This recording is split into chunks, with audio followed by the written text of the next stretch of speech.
At doon sa bago pa lang po dito, please don't forget to like and subscribe and hit the notification bell to be notified for upcoming videos. And ang lulutuin natin today ay pigs in a blanket. Kung sino yung nakapanood doon sa first video ko, how to make a crescent rolls, ayun, ang natira na doon, yun ang gagamitin ko sa paggawa ng pigs in a blanket. Kaya, let's get started! Mamasa lang natin again yung dough natin. Yan.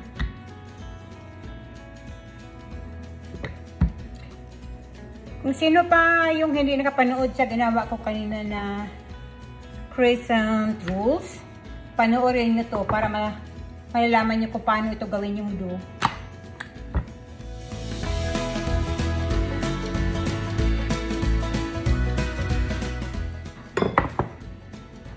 Ayan po. Tanggalin lang natin yung excess. Ipo-form lang natin yung dough.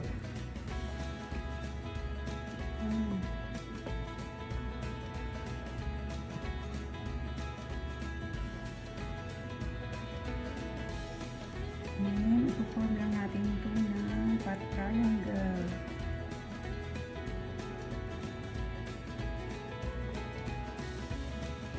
Ayan.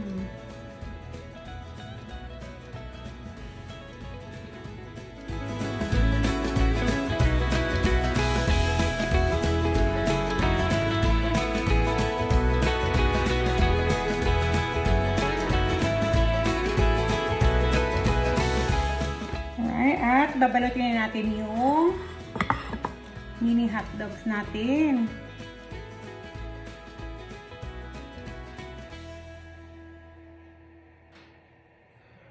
Ayan.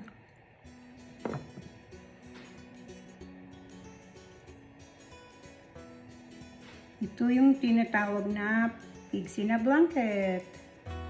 Kasi nakabalot sa dough yung hot dogs. Yan po.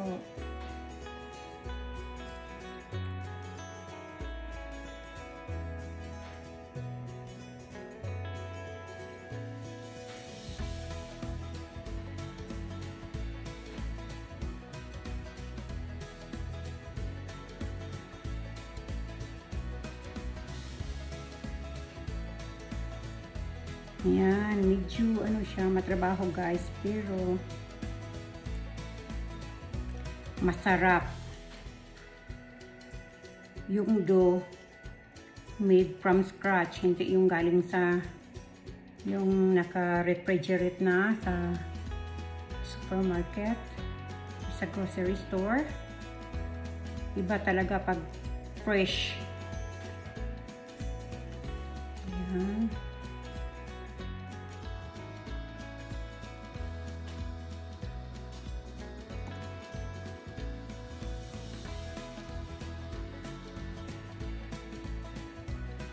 Magugustuhan ko ng mga anak ninyo. Pwede itong pang breakfast, pang merienda, pang lunch o pang dinner. So, hindi na ako nag-gloves kasi didikit yung dough. Malinis naman yung kamay ko. Tapos kami lang naman yung kakain. Ayan po.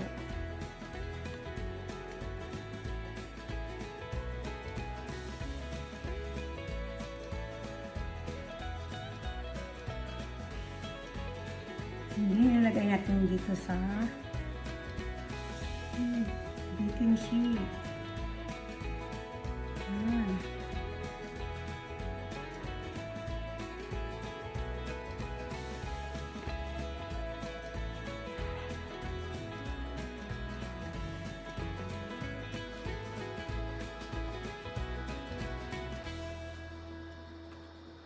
Nabalot na natin lahat. So, ito, white eggs. White eggs. Okay? Optional. Pati yung sesame seeds. So ako, lagi ako naglalagay ng white egg sa dough.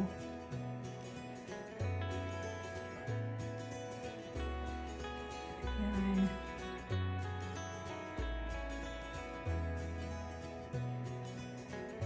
Tapos nakakainan ito ng kulay, tsaka makashine siya pag may, we call it banya in Davao.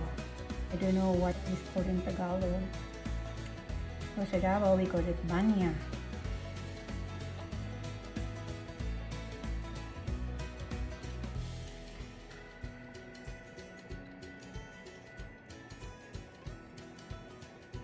Ayan. Then, nalagyan natin ng kunting sesame seeds.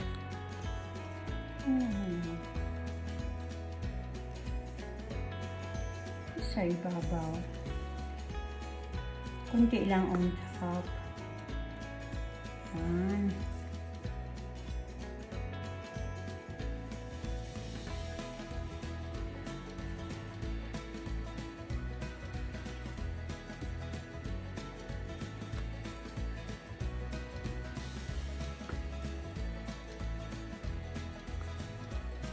And then, i-bake lang natin siya ng 10 to 12 minutes. And heat your oven to 375 degrees Fahrenheit. Alright, so na-preheat na yung oven natin. Ilalagay natin to. Okay, gato na yung pigs na blanket natin. Ayan.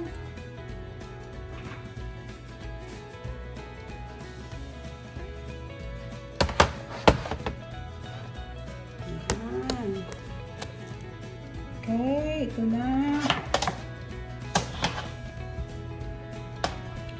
Transfer lang natin siya dito.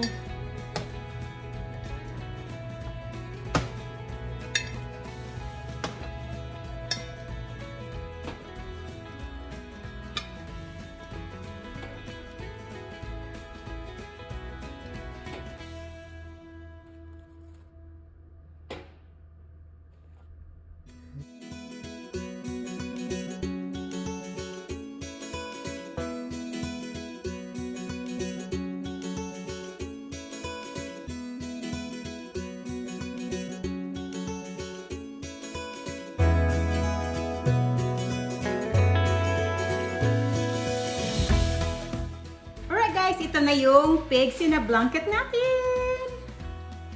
Look at that. It's Takiman time! My favorite. It's my favorite time. Gusto niya yung may mustard. Okay.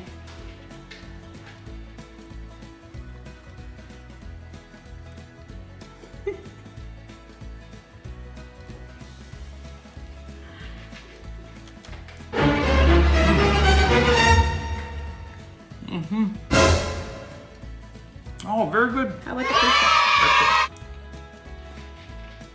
So, pwede nyo sa yellow mustard or pwede rin sa ketchup. Kung saan gusto nyo, pwede. Very good. Yeah.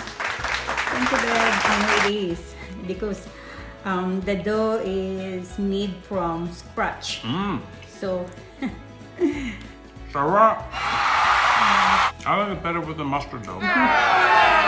okay guys, I hope nag-enjoy kayo sa Lami. recipe natin for today. Please don't forget to like and subscribe and hit the notification bell for the upcoming videos, okay? Thank you. Bye. Bye.